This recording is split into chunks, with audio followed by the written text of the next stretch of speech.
자, 지구촌은 매일 이렇게 사건, 사고가 끊이지 않습니다. 아무 일 없이 살아간다는 것 자체가 기적에 가까운 일이죠. 그래서 살아있다는 것이 더욱 은혜고 또 감사인데요. 이런 일상의 감사를 찬양으로 만들어내는 이들 중에 한 사람이 바로 CCM 가수 한흥재 목사입니다. 여름이 가을과 만나는 9월에 공연을 준비하고 있다고 하는데요. 6년 만에 신곡을 들고 찾아온 한흥재 목사를 박여명 앵커가 만나고 왔습니다.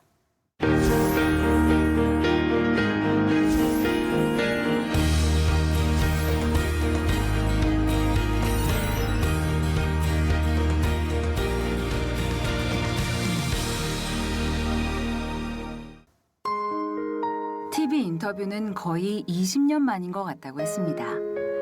그간 어떻게 지내셨느냐는 평범한 질문에도 한흥재 목사는 잘 지냈다는 대답 대신 여전히 모르는 게 많고 그리스도인으로 살아가는 데 있어 여전히 지혜가 부족한 자신의 모습을 보며 묻고 또 물으며 살아가고 있다고 했습니다. 그런 하루하루의 삶과 고민들을 11개의 선율에 꼭꼭 눌러 담은 앨범 이야기로 우리의 이야기는 시작됐습니다.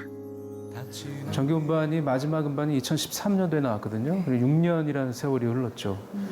그 6년 동안 제가 살면서 했던 생각들, 그러니까 이번에 발표되는 11곡이 제 노래들 중에서 그간의 제 노래 중에서 지금의 저를 가장 닮은 곡이라고 얘기할 수 있을 거예요.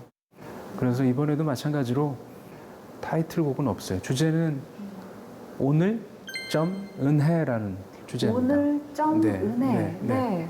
은혜라 그랬을 때 이게 자칫하면 이게 종교적 수사가 될 수도 있고 또 이런 표현은 좀 그렇지만 어찌 보면 낡은 단어처럼 느껴질 수도 있겠다 싶은 생각이 조금 있는데요. 그런 의미에서 오늘을 살고 있는 나의 소소한 일상 속에 있는 하나님의 은혜 뭐 이런 CCM 듀오 꿈이 있는 자유로 활동을 시작한 싱어송라이터 한흥재 목사. 소원, 사랑은 여전히 사랑이어서 등 잔잔한 선율 위에 마치 한 편의 시처럼 읊조리듯 얹어진 가사들은 여전히 한국교회 안에서 큰 사랑을 받으며 불리고 있는데요. 화려하지 않기에 거창하게 꾸미지 않았기에 마치 툭 하고 말을 건네듯 긴 울림을 남기는 한흥재 목사의 노래들. 묘하게도 그 노래들은 인생의 가장 어려웠던 때 한흥재 목사의 안에서 만들어지기 시작했다고 그는 말했습니다. 저희 아버님이 배를 설계하는 엔지니어셨는데 추락을 하셔서 현장에서 그래서 전신마비 되셨어요. 제가 4살 때 일이에요. 저희 어머니가 저희 아버지 지키시고 가정 지키시느라 고생 많이 하셨죠. 근데 94년도에 저희 어머니가 또 쓰러지셨어요. 저희 어머니가 중풍으로 쓰러지셨어요. 그때가 가정적으로 가장 힘든 때였던 것 같아요. 네, 정말 내일이 오면 어떡하지? 이런 때였어요. 근데 참 아이러니한 건 저는 94년도부터 곡을 쓰기 시작했어요. 제 표현으로 얘기하자면 94년도 제 속에서 노래가 나오기 시작했어요. 94년도를 기점으로 저는 남의 노래를 부르는 사람에서 내 노래를 부르는 사람으로 바뀌었어요. 이게 제 인생에는 가장 큰 변화예요, 오늘까지는. 그러니까 제일 힘들었던 기간과 가장 큰 변화가 맞물려 있는 묘한 일이죠. 모태신앙으로 자라 가랑비에 옷이 젖듯 그렇게 하나님을 알게 됐고 고등학교 시절 어느 수련회를 통해 은혜를 받아 신학 공부를 시작했고 목회자가 됐지만 여전히 그는 질문을 하고 있다고 했습니다. 인간으로서는 미처 다 헤아릴 수 없는 그분의 크심을 신뢰하며 하루하루를 살아갈 뿐이라고 말합니다. 속을 모르겠는데 모르겠어요. 어떻게 된 건지 잘 모르겠고 속이 어떠신지도 잘 모르겠고 근데 그게 맞는 거 아닌가 싶어요. 인생은 하나님을 모르는 게 맞는 거 아닌가 싶어요. 안다고 생각하면 일종의 아는 척이 시작되지 않을까. 나는 잘 모르겠다고 시작하는 게 가장 솔직한 거 아닐까 싶은 그런 면에서 지금까지 살아오면서 아는 척을 되게 많이 했던 것 같고 제 아는 척 앞에 있었던 분들에게 찾아다니면서 사과드리고 싶은 마음도 있어요. 그래서 궁금해졌습니다. 그럼에도 속을 모르겠는 그 하나님을 의지하며 또 노래하며 살아가는 이유는 무엇일까? 돌아보면 좋아요. 네, 돌아보면 맞았구나 싶어요. 돌아보면 함께 하시는구나 싶고, 지금을 보면 글쎄 싶고. 네, 근데 어느 쓱 돌아보면 하나님 맞았구나. 네, 하나님이 옳구나. 다른 희망이 없지 않나.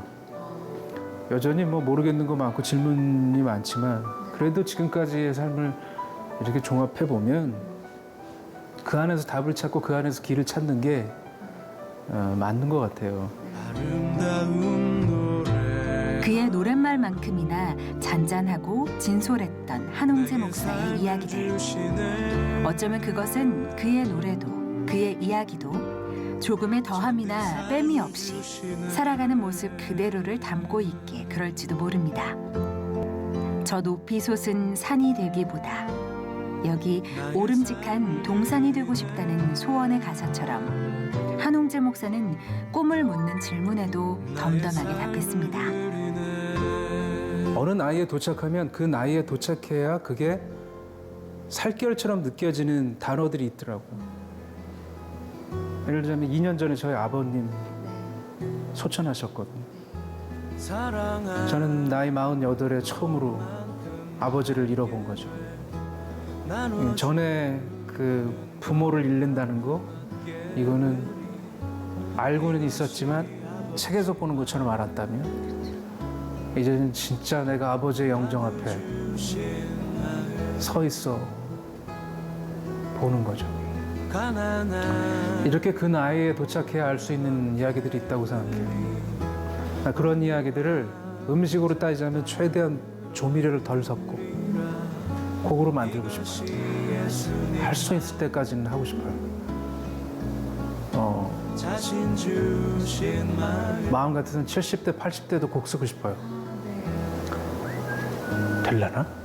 해주셨으면 좋겠어요, 선생님. 공연 오세요. 음반 사시고.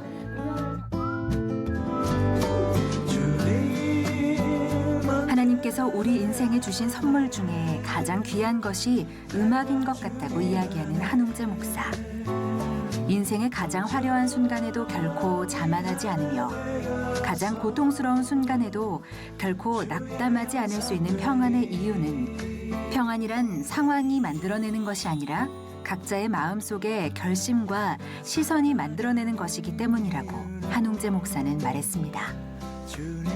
우리가 지금 인생의 어떤 자락을 지나고 있든 노래할 수 있는 이유, 여전히 소망을 노래해야 하는 이유를 한홍재 목사는 그렇게 선율에 담아 전하고 있었습니다.